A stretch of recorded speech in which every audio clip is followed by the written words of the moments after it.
একের পর এক বড় শট দেখে বোঝার উপায় নাই আন্তর্জাতিক ক্রিকেটটাকে বিদায় বলে দিয়েছেন মাহমুদুল্লাহ রিয়াদ। তবে ইন্টারন্যাশনাল ক্রিকেটকে বিদায় বললেও, জাতীয় দলের জার্সি তুলে রাখলেও ক্রিকেটটা রিয়াদ চালিয়ে যাবেন হয়তো আরও বেশ কিছুদিন। তারই প্রস্তুতি। মূল মাঠে খেলছে মোহামেডান, একাডেমিতে অনুশীলনে রিয়াদ। কিন্তু কেন? জানা গেছে কাফ মাসেলে ইনজুরির কারণেই রিয়াদ বেশ কিছু ম্যাচ মিস করেছেন।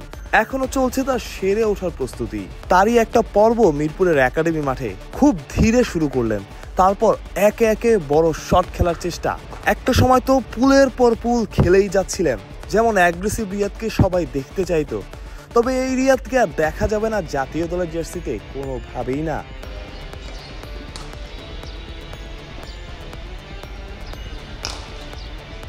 রিয়াদ মোহামেডানের বড় শক্তির জায়গা। তবে মোহামেডান বেশ কিছু ম্যাচে তার সার্ভিস মিস করেছে। এখনো রিয়াদ সেরে ওঠার জন্য ব্যাকুল। তাই তো রোজার মাসে রোজা রেখে এই কড়া রোদে রিয়াদ অনুশীলন করছেন। তার আগে পুরো মাঠ দৌড়েছেন। এই একাগ্রতা, খেলাটার প্রতি ডেডিকেশনই হয়তো রিয়াদদের আলাদা করেছে অন্য ৮-১০ জনের থেকে।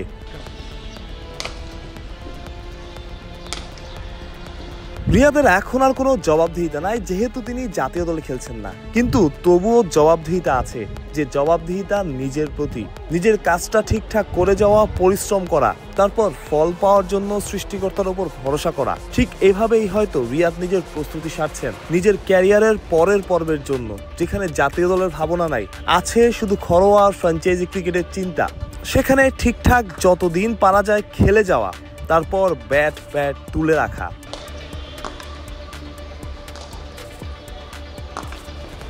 রিয়াদ জাতীয় দলকে বিদায় বলেছেন, তবুও তার জনপ্রিয়তা হয়তো কমেনি এতটুকুও। সতীর্থরাও তার ভক্ত। আর কি চাই জীবনে? এটাই হয়তো বড় পাওয়া। শুধু সতীর্থ কেন, দর্শক, সমর্থক সবাই এখনো রিয়াদকে ভালোবাসে।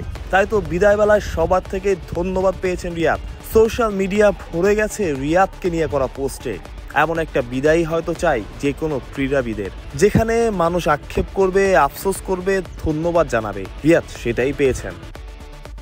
মাহফুজ প্রত্যয়, বিডি ক্রিক টাইম।